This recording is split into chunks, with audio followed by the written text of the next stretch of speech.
At 6'3", he had a clear view of the dark-haired guy who was still watching her out of the corner of his eye as she headed for the stairs that led down to the bathroom. He felt a strong hand on his wrist and turned, his muscles taut and ready for a fight. His buddy, Dylan Bad, narrowed his dark eyes and leaned across the bar. Where the hell had he come from?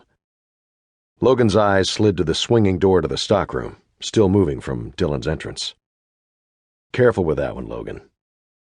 He didn't need or want the warning.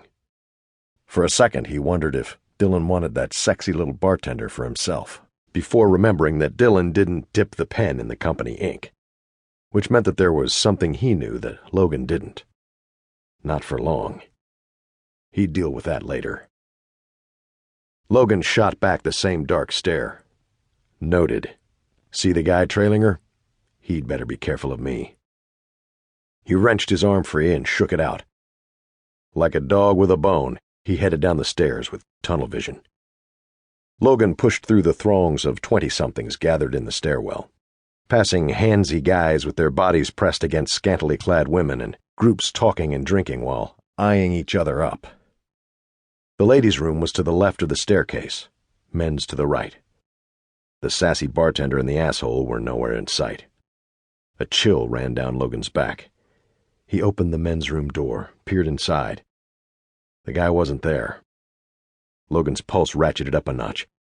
His muscles corded tighter as he pushed open the women's room door and took an earful of shit from the women inside as he scanned the tight space, coming up empty again. Motherfucker.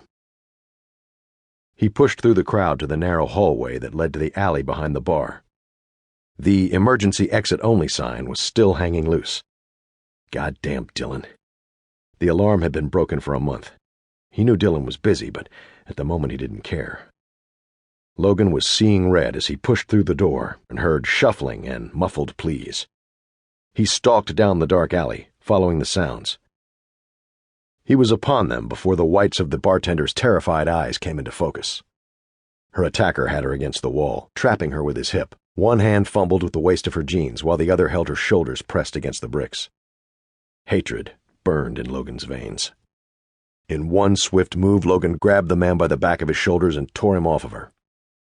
The attacker turned. What the? Logan threw him against the brick wall. He crumpled to the ground, but got up fast, coming at Logan with his arms flying. Logan was quick, dodging his fist with ease and landing a hard right to the guy's jaw, then a left to his gut. The guy's back met the brick wall with a thud. Get inside, Logan commanded the bartender as he grabbed the guy's shoulder and threw him down to the pavement, pressing his knee into his sternum. The idiot tried to get up, but Logan was too powerful, driven by adrenaline and a past filled with too much death. He pinned his arms to the ground with his knees and cocked his fist. The guy's eyes were wide with fear. Blood dripped from his nose and lips. Logan saw the eyes of the men he'd killed on his SEAL missions, and the eyes of the man who'd killed his father. Logan wasn't saving his country, and he knew there was no saving his father. This asshole wasn't worth going to jail for. Come into this bar again, Logan seethed, and you won't walk out.